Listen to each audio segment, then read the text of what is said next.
พี่น้อยเมื่อนี้ก็ได้มาให้มาหน้าพี่น้อยมาเอาเขาหรือว่าเอาแนวเขาปลูกเอาจากเขาเอิ้นว่าคนมักง่ายบ่เนาะลงสบายเนาะล่นเนาะล่นง่ายเนาะเขาอันนี้เนาะขี้ขานหรือว่าดุพี่น้อยพี่ทุกคนคอมเมนต์มาเด้อพี่น้อยให้เขาลุนตื่นเดี๋ยวบริปันง่ายเนาะ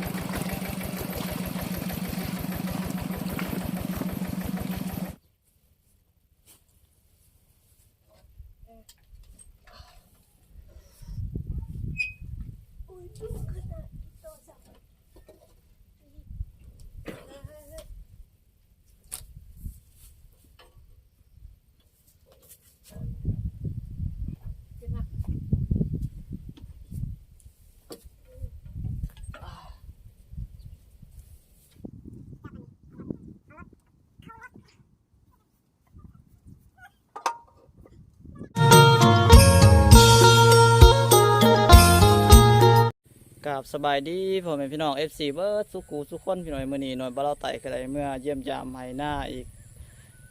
เป็นมื้อนึงพี่น้อยมื้อนี้ก็ได้ออกเมื่อเอารถไถกลับบ้านพี่น้อยเพราะว่าได้ยินว่าพี่น้องเพิ่นสิยืมคนเขาคนน้ำเลยพี่น้อยมื้อนี้ก็เลยเมื่อเอารถไถอยู่หน้าพี่น้อยแล้วก็มาเบิ่งทางเลยพี่น้อยบ่ฮู้ว่าสิมาได้หรือบ่ทำส้มไปกันเลยพี่น้อยนี่เลยพี่น้อยอันนี้จะเป็นทางที่ได้รถเที่ยวไปเที่ยวมาทำส้มก็บ่ฮู้ว่าสิมาได้หรือบ่สิหลอดหรือบ่พี่น้อยก็สิได้คนเครื่องจำนวนหนึ่งพี่น้อยออกมาเมื่อบ้านแล้วทำส้มเป็นต้นตีนรถไทยทำส้มตีนรถตีนเล็กก็สันสาทำส้ม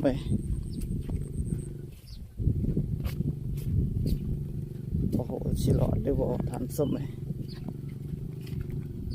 ก็เห็นแต่หอยรถเขาไปมาได้อยู่ดอกพี่หน่อยแต่รถเฮานี่มันอยากอันนั้นแน่จักหน่อยทำส้มมันอยากหอยหรือว่าหอยมันลบทำส้ม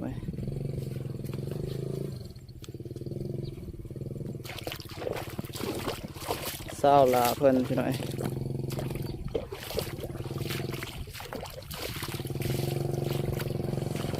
เอามาเพื่อบ่ได้โอ้แถวนี้เลิกหน่อยบ่ว่าสิไปได้หรือบ่ทำส้ม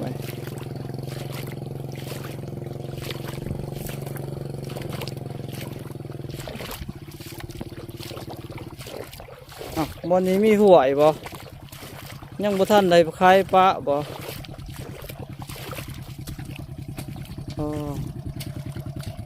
ยากเนาะพี่น้อง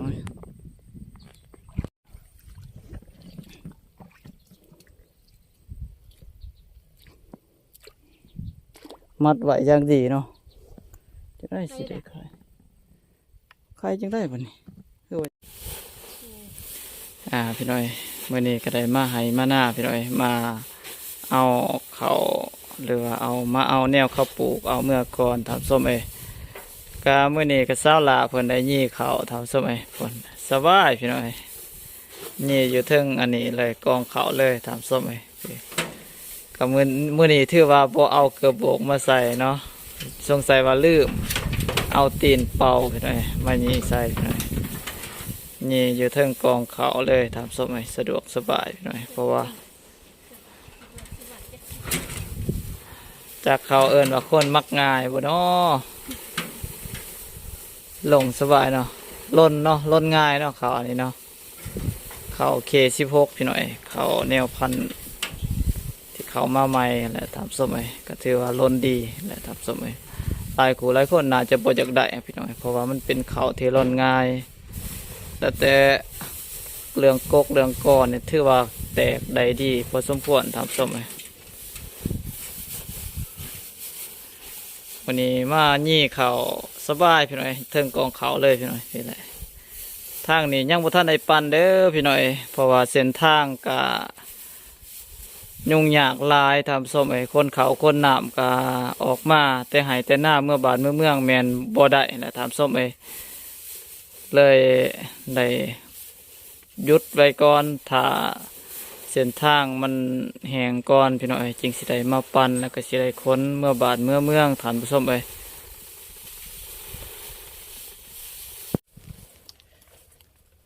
พี่น้อยเมื่อนี้ก็ได้เมื่อไห้เมื่อหน้าพี่น้อยมาอยู่ไห้อยู่หน้าทำส้มมายี่เขาคนหนามทำส้มยี่เขาแล้วก็สิได้ค้นเขาปลูกออกเมื่อก่อนพี่น้อยเพราะว่าเวลาเขาสิค้นเขาคนหนามนี้ถ้าว่าได้การใส่ฟันแล้วก็จิตยันว่ามันยุ่งยากหลายพี่น้อยมันสิซับต้นปนเป้ทำส้มพวกเขาก็สิได้ค้นอันนี้ก่อนแนวเขาปลูกเมื่อก่อนทำส้มหลังจากนั้นก็ถ้าว่าได้ปั้นแล้วก็สิได้มาค้นเฉพาะแต่อันนั้นพี่น้อยแต่เขาที่เฮากินอะไรทำส้มทางลังในแมนเศร้าลาเพิ่นได้ยี่เขาพี่น้อยยี่เขาอยู่เรื่องกองเขาเลยทำส้มโอ้โหว่าขี้ขานหรือว่าโดพี่น้อยสิทุกคนคอมเมนต์มาเด้อพี่น้อยให้เขาลุนตื่นเดี๋ยวบ่ได้ปันง่ายเนาะ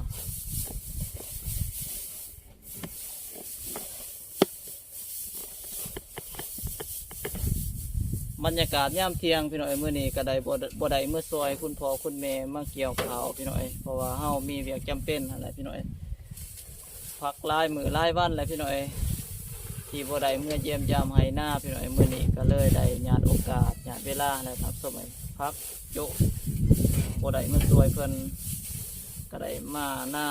มาเกี่ยวมาคนเขาเอารถไถให้พี่น้องเพิ่นมายืมพี่น้อยก็เลยได้พักผ่อนพี่น้องมื้อนี้บ่อยู่บ่เศร้าแหละทำส้มเรียกงานก็คือว่าแหละพี่น้องชีวิตสาวให้สาวหน้าก็หลายคู่หลายคนน่าจะหูน่าจะเข้าใจและน่าจะเห็นพี่น้องผู้ใดที่เคยเป็นสาวให้สาวหน้าพี่น้องและบ่มีอาชีพที่แน่นอนถ้าว่าบุคคลใดมีอาชีพเสริมหรือว่ามีอาชีพหลักเป็นเวียกตามรัฐกรหรือว่าเวียกประจำนะครับสมัยก็น่าจะได้ไปเวียกไปงานแน่พี่น้อยก็คือเฮานี่ส่วนหลายอาชีพก็หลักก็คือสาวให้สาวหน้าพี่น้อยแต่บ่มีอาชีพที่มันคงคือคนอื่นครับสมัยก็มีแต่ไปมาแบบนี้นะพี่น้อยไปช่วยนั่นไปช่วยนี่บ่มีเวียกที่มันคงครับสมัยแล้วบ่หมดวันย่างบ่ที่จะจังหวะสิเอาจักมัดเพิ่นว่าพี่น้อย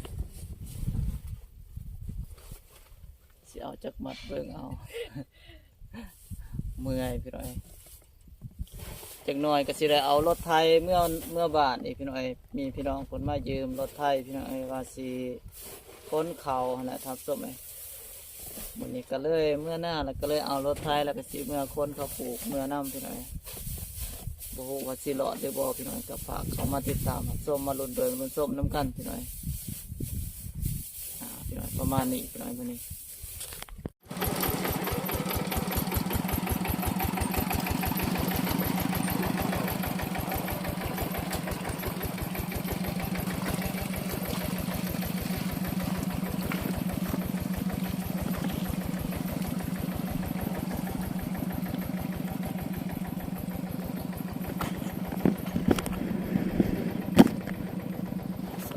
ทาเก่าแล้วพี่หน่อยตอนนี้ก็สิได้ทา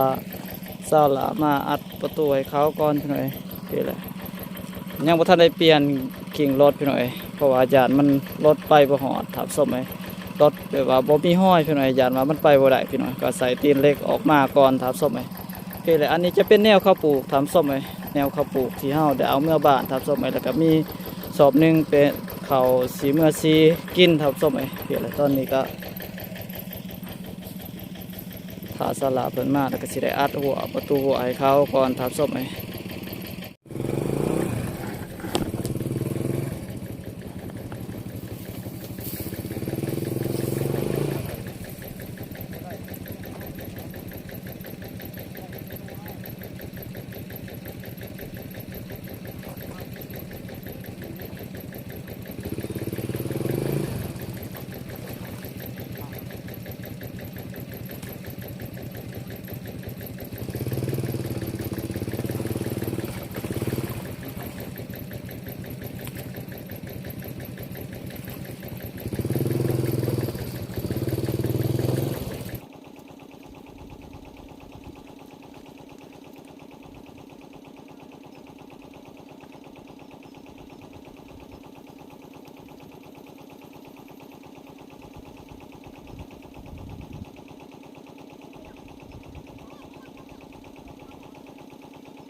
พี่น้อยตอนนี้ก็สิได้เดินทางต่อทำส้มเอ้ย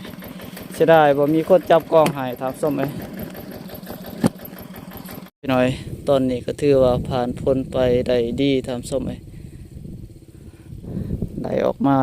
จากบอนที่ยากเป็นที่เรียบร้อยพี่น้อยตอนนี้ก็สิได้ประกอบตีนรถพี่น้อยสิได้ประกอบตีนรถลงมาทำส้มเอ้ยเพื่อมันจะได้เดินทางสะดวกสบายเพราะว่ามันไกลพี่น้อยมาแต่นี่หอเทือนกะน่าจะประมาณ2-3 หลักพุ่นพี่น้อย2-3 ชั่วโมงพี่น้อยจริงมาหอเทือนตามส้มเลยขับรถไถตามส้มเลยอีกอย่างก็อันนี้จะเป็นหัวบัลเล่หน่อยพี่น้อยก็เล็งไว้บ่ได้แล้วก็สภาพรถก็มันเก่าแก่แล้วพี่น้อยก็เลยเฮาก็บ่สามารถที่จะเล็งไว้ได้นะครับส้มเลยพี่น้อยก็สิได้ประกอบรถก่อนทับส้มพี่น้อยตอนนี้ก็สิได้มาปลดรถ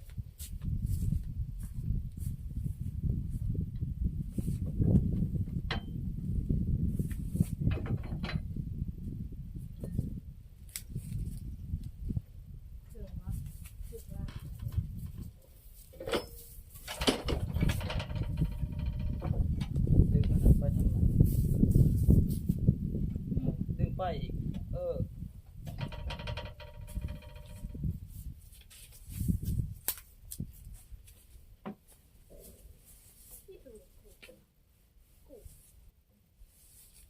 มาสูงนะบ่มีใหม่พี่น้อยว่าเฮาไป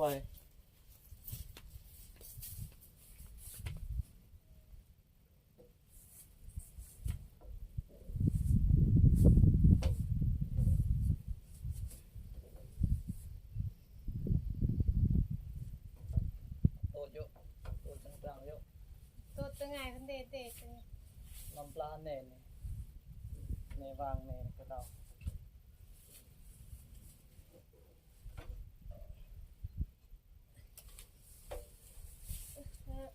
ถ้าโตดแล้ว โตตั้งๆได้ ฮิฮิฮิฮิ อุ้ยอย่าหวด รวดแล้ว พี่น้อยบ่ได้มันก็บ่มีบัดนี้เฮ็ดจังไดเนาะบัดนี้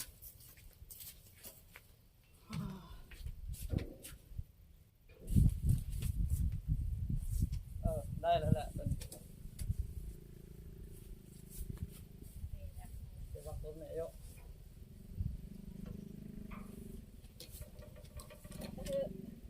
รอบชุด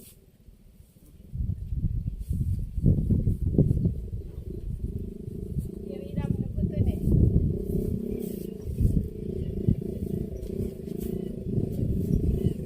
มันจะเที่ยวทางนี้เอาบ่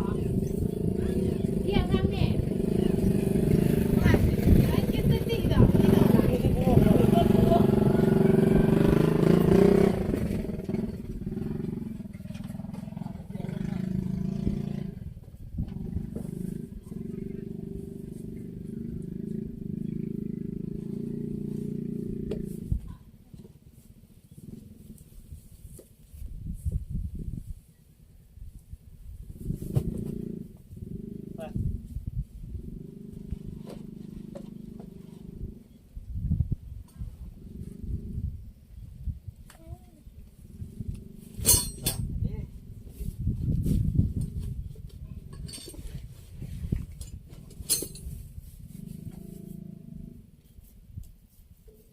ไหนจับกระเจี๊ยบอ่ะเจี๊ยบ จอก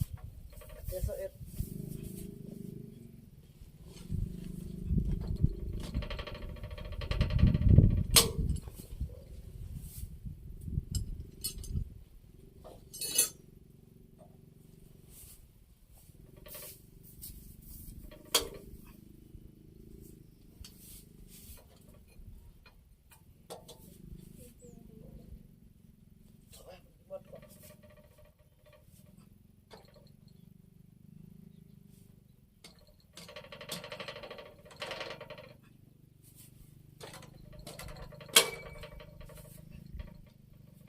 ขาดเลยขาดบ่ปีนบ่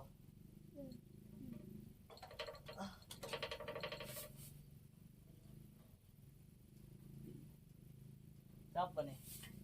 จับไปไว้นี่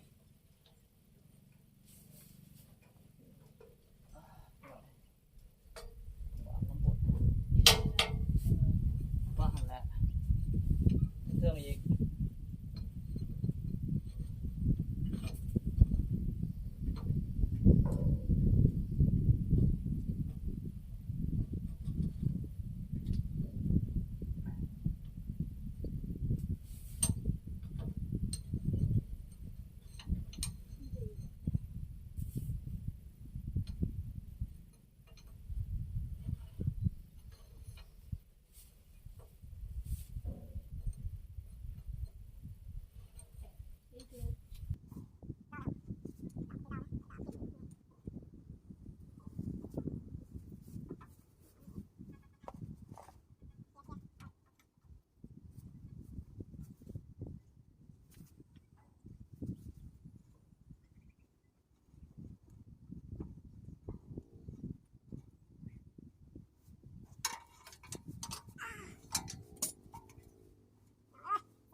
ตอนนี้กำลังแล้วเบื้องหนึงพี่น้อย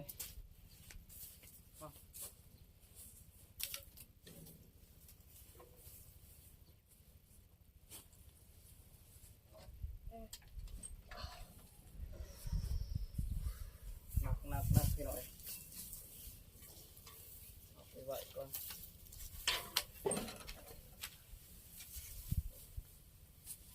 ใช่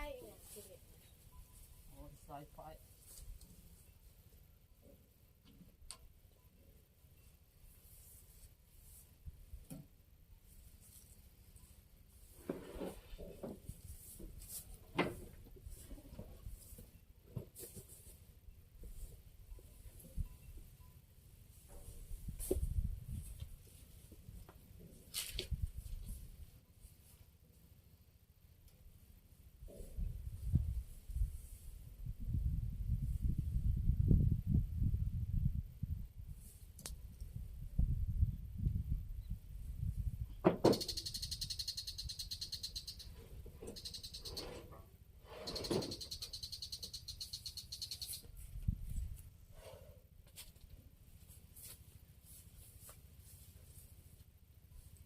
มันร่างแล้วอีตัวเอ๋แล้ว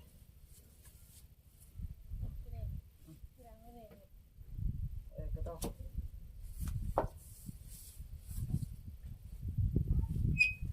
อุ้ยดูขนาดที่โตสับ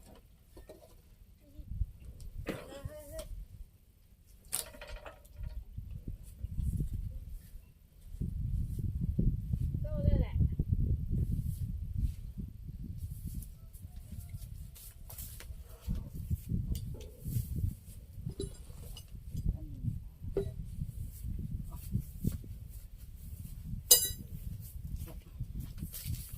แกงอ่ะเซฟเป็น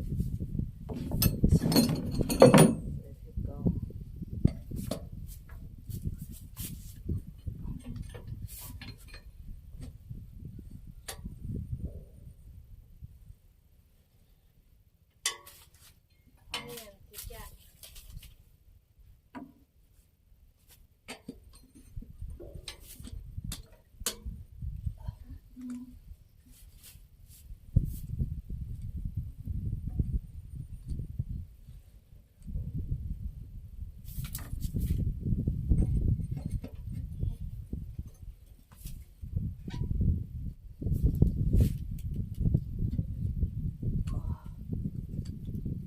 ดินโดนลายพี่หน่อย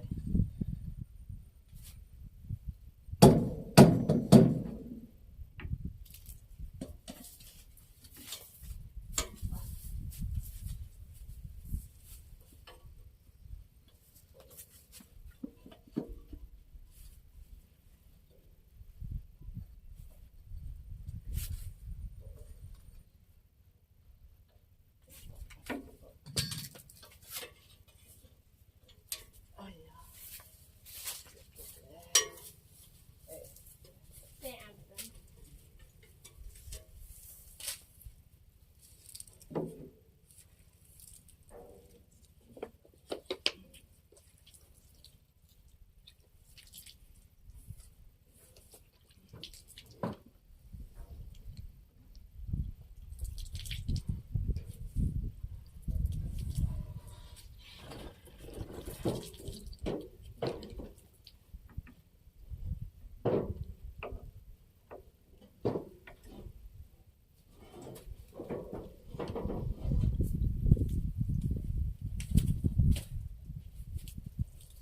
พี่หน่อย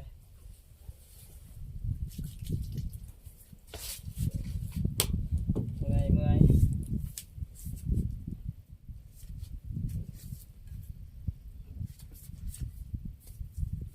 เอาน็อตเอามาดีกว่า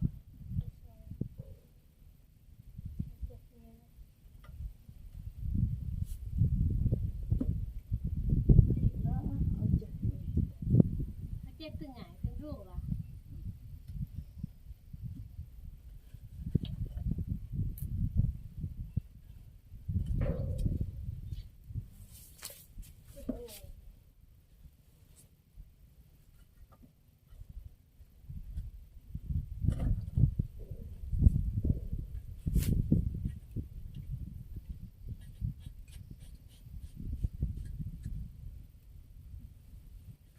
พวกจะคานคำหนึ่งนะเออ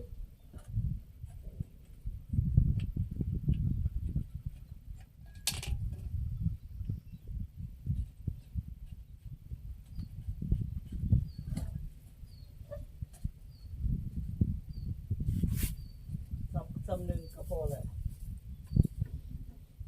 แต่อ่าน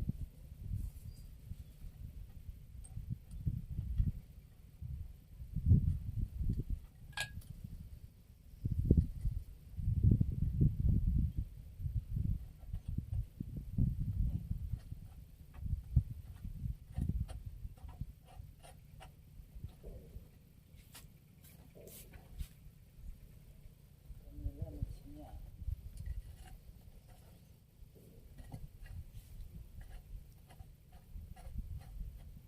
ิด มีมุดเลยเจ้าหัวนั่นน่ะหันใดโอ้คนโอ้อันนี้อ่ะคนจับ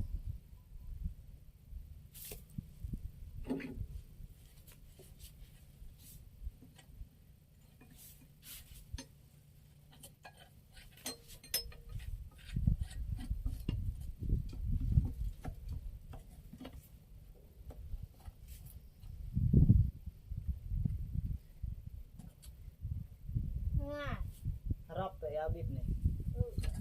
น้องลึกเลย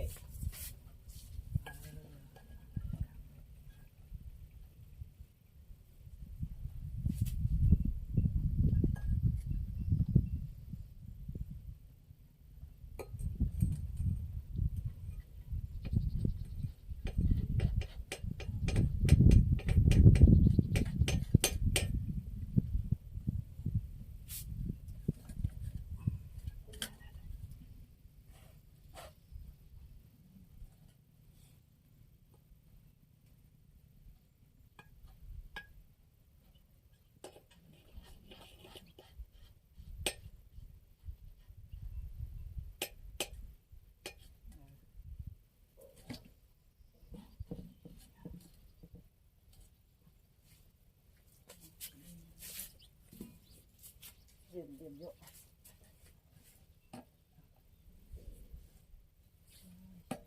เอาพื้น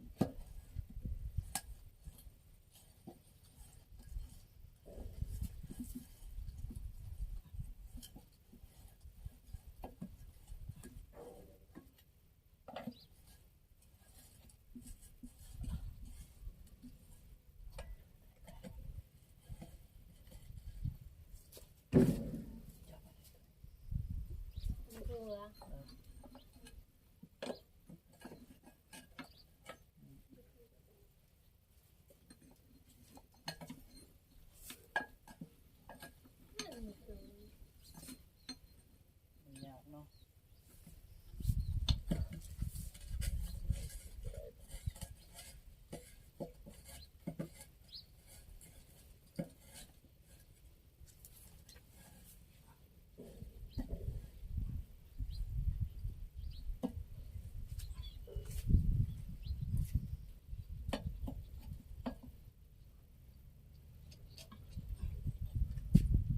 เดี๋ยวนี้ก่อน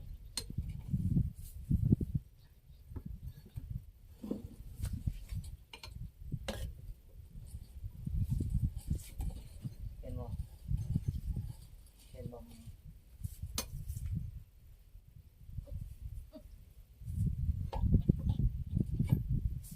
นี่ทางนี้หนักเอ้ยเห็นบ่จับแอะ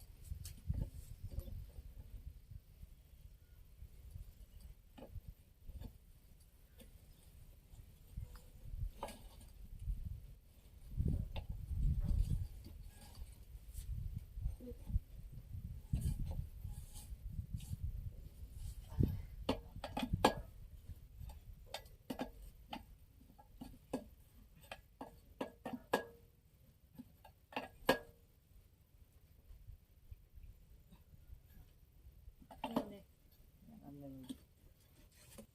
งับอันนี้ขึ้น กินละกินคะแนนละเย็น ปิดเลย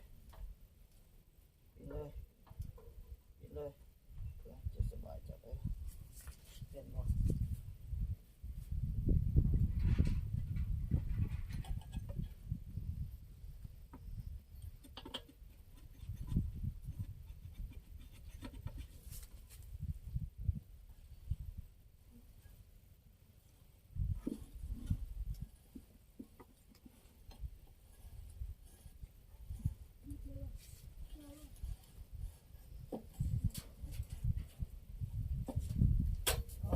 คันบอกผู้เดียวนี่มันบ่ได้สองคนเคยในสลาสวยพี่น้อย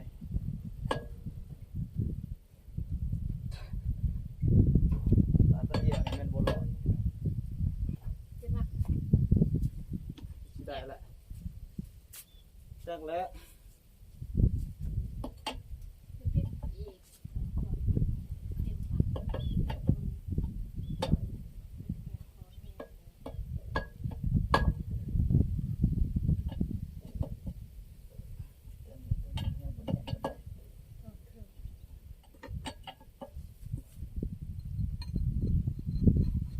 ได้แล้ว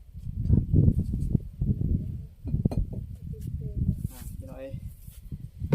ตอนนี้ก็พี่น้อยยังสิแล้วลงพี่น้อย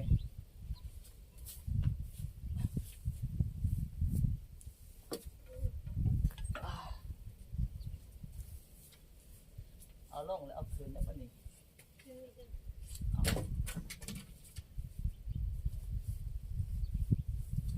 จับอันนี้เอารถ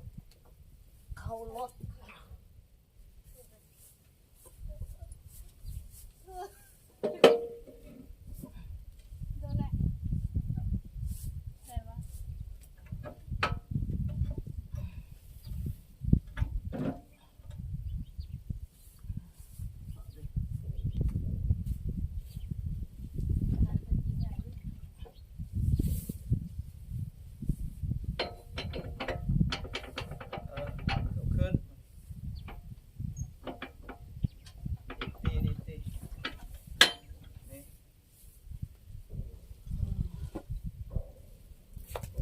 น้อยสามสิแล้วกับบอเมนคงง่าย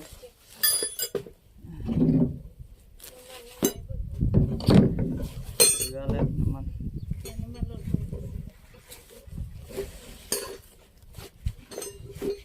เมื่อยพี่น้อยว่าตอนนี้ประกอบแล้ววิธีหอยทับส้ม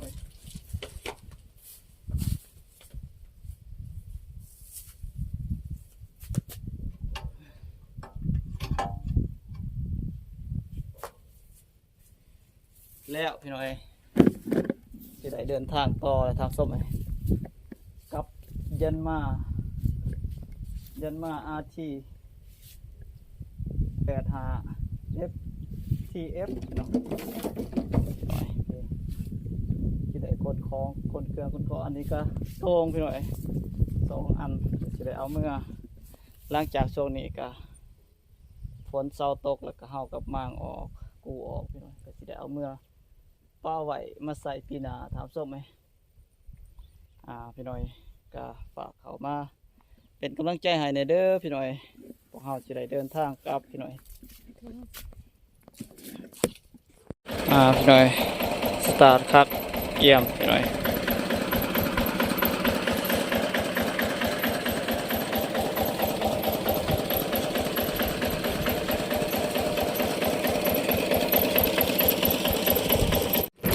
พี่น้อยตอนนี้ก็ถือว่าได้ออกเมื่อแล้วพี่น้อยกำลังออกจากส่วนอ้อยหรือว่าปลาอ้อยทางส้มเลย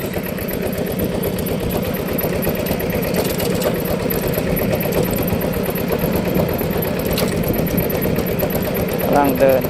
ทางมุ่งสู่หมู่บ้านส้มเลย